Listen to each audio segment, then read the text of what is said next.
signifikansi politik Jawa di Indonesia.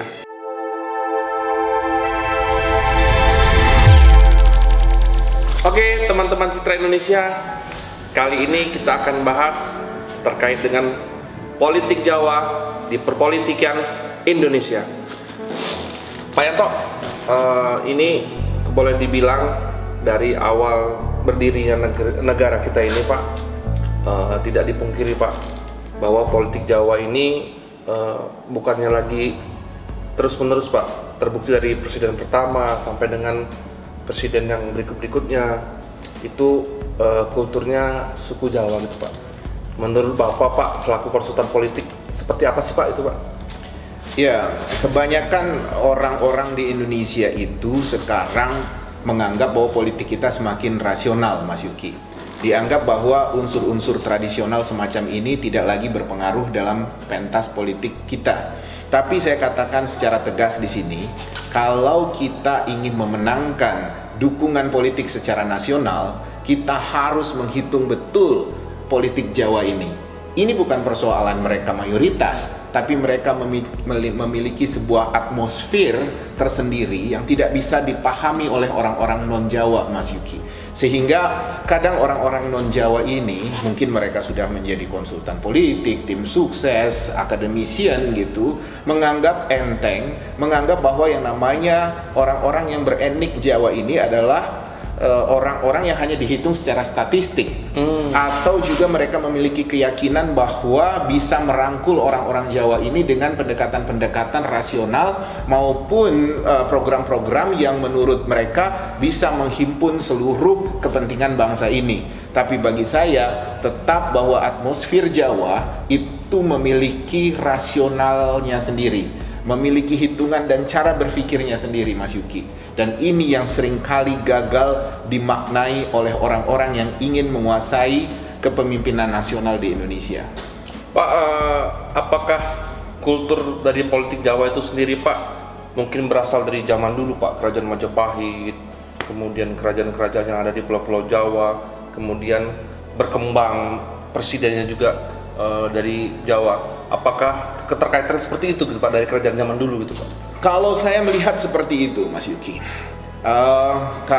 kultur kerajaan-kerajaan di Jawa itu memiliki pola politik yang berbeda, memiliki cara pendekatan politik yang berbeda, sehingga masyarakatnya, interaksi antara masyarakat bawah dengan orang-orang elit di kerajaan itu membentuk sebuah cara berpikir tersendiri, sehingga orang-orang di luar atmosfer ini, orang-orang non-Jawa itu menganggap apa yang dilakukan oleh orang-orang Jawa itu sama saja dengan bagaimana orang Minang berpikir, bagaimana orang Ambon berpikir, bagaimana orang Sulawesi berpikir.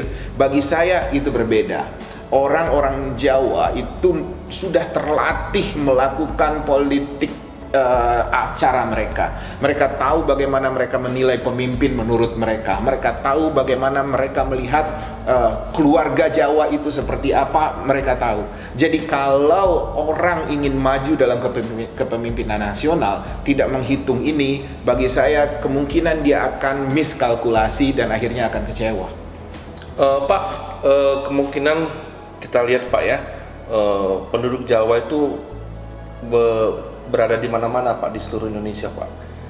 Tersebar di Sumatera, Kalimantan, Jawa, kemudian di Sulawesi. Nah, gambarannya, Pak, apakah mereka sama, Pak? Kita lihat setelah mereka hijrah ke daerah-daerah, pola pikir mereka sama gitu, Pak, dengan ketika waktu di Jawa gitu, Pak. Mereka pasti tentu lebih terbuka. Mereka tentu lebih bisa melihat perbedaan-perbedaan keberagaman Indonesia. Tapi itu untuk interaksi sosial, Mas Yuki. Tapi ketika mereka bicara tentang pertarungan politik, mereka akan kembali kepada kitahnya, kembali kepada karakter mereka sebagai orang Jawa. Nah, ini yang tidak bisa dihitung oleh orang-orang itu. Mereka pikir kalau mereka sudah ada di Sumatera, kalau mereka sudah ada di Kalimantan, mereka bisa memiliki cara berpikir atau menghitung atau memberikan dukungan seperti orang-orang di Sumatera, seperti orang-orang di Kalimantan. Itu nggak sesederhana itu gitu.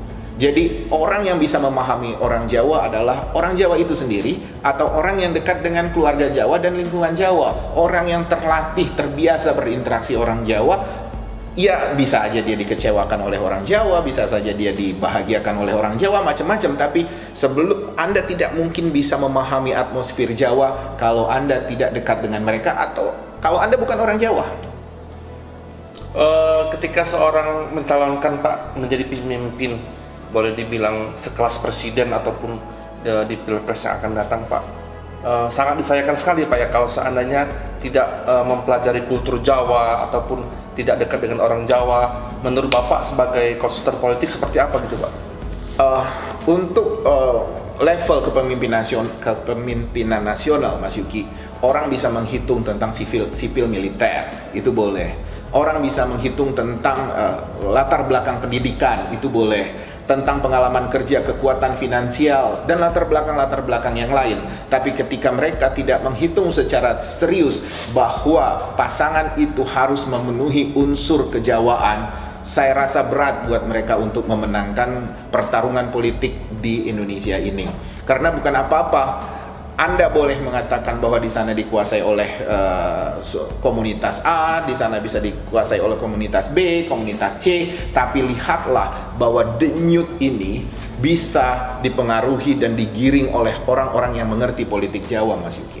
Secara nggak langsung politik Jawa itu adalah kunci ya Pak untuk perpolitikan Indonesia Pak? Politik Jawa adalah kunci. Tapi jangan menganggap kita itu sangat sukuisme atau sempit pikirannya.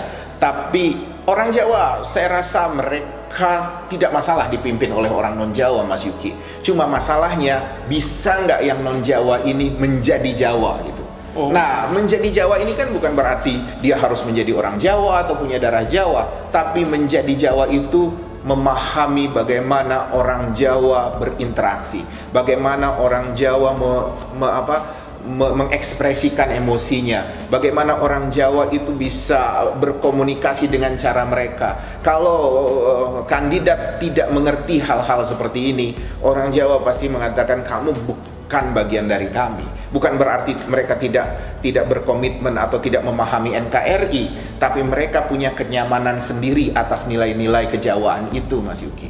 Kita lihat Pak dari zamannya Pak Soekarno, kemudian Pak Soeharto, kemudian Pak Habibie, kemudian Pak Gus Dur dan Ibu Mega dan Pak Susilo Bambang Yudhoyono, kemudian Pak Jokowi, itu kan punya politik berlatar belakang suku Jawa gitu Pak. Ada irisan-irisan. Iya. Nah, secara langsung Pak, kalau seandainya Pak, kenapa tidak yang non Jawa Pak, bisa nggak Pak untuk menyalonkan sebagai presiden itu Pak ke depan kalau seandainya dia bukan non Jawa gitu Pak? Yang paling safe itu pasangan itu salah satunya ada yang berlatar belakang Jawa, Mas Yuki. Itu paling safe ya, paling mungkin untuk bisa kita dukung dan kita menangkan kalau kita jadi konsultannya. Tapi kalau misalnya sampai terjadi ternyata pasangan ini dua-duanya tidak memiliki latar belakang Jawa, dalam hal ini tidak memiliki darah Jawa, ya kita harus mencari salah satu mereka yang memang pernah hidup di lingkungan orang-orang Jawa, yang dekat dengan orang-orang Jawa, sehingga pasangan ini, kandidat ini tahu bagaimana mengambil hati orang Jawa. Nah, ini tidak mudah, Mas Yuki. Dari cara bicara saja orang Jawa itu bisa menilai.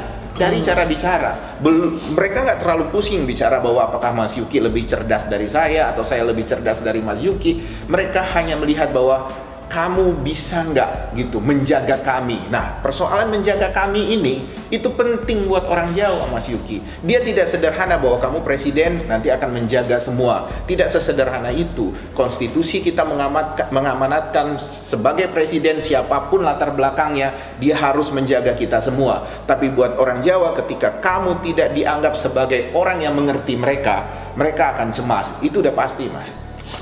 Terbukti Pak di berbagai daerah Pak, di wilayah timur ataupun wilayah tengah ataupun di Sumatera Pak, banyak daerah-daerah yang masih desanya membawa nama Jawa. Mungkin salah satunya mereka hijrah ke situ gitu Pak ya. Itu kan biasanya histori dengan transmigrasi itu. Rata-rata yang punya nama-nama kampung di Sumatera, di Kalimantan yang bernama Jawa itu karena ada histori mereka transmigran dari Jawa, Mas Yuki.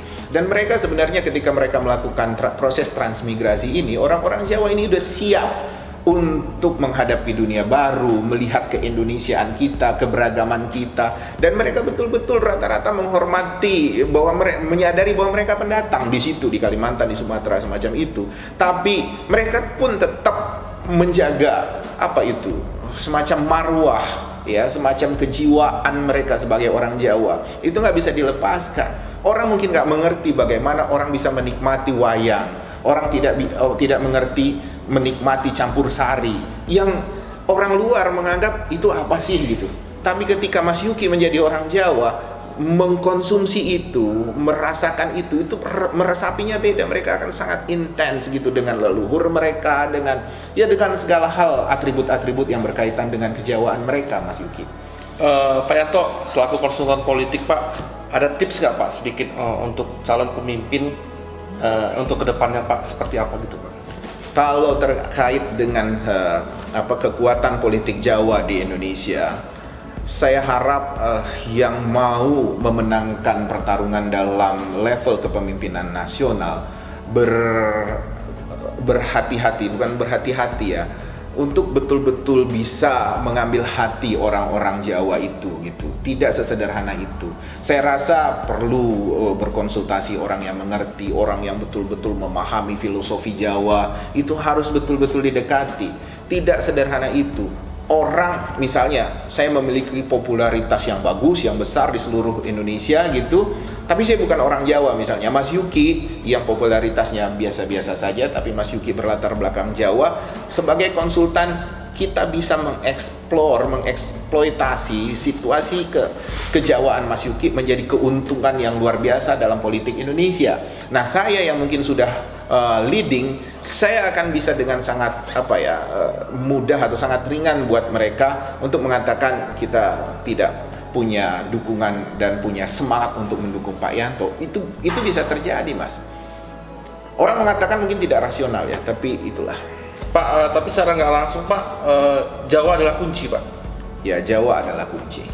Terima kasih Pak Yanto atas penjelasan tentang perpolitikan Jawa di Indonesia. Semoga Indonesia yang keberagaman suku bisa menyatukan kebinekaan kita. Terima kasih Pak Yanto atas penjelasannya. Sama-sama. Salam sehat selalu Pak Yanto. Salam sehat Mas Yuki. Oke, teman-teman Citra Indonesia, demikianlah tadi penjelasan terkait dengan politik Jawa di Indonesia. Teman-teman Citra Indonesia, itulah keberagaman kita. Semoga kita selalu dibinekakan dengan suku-suku yang ada di Indonesia ini. Jangan lupa kunjungi website kami konsultanpolitik.com dan tetap like, comment, and share.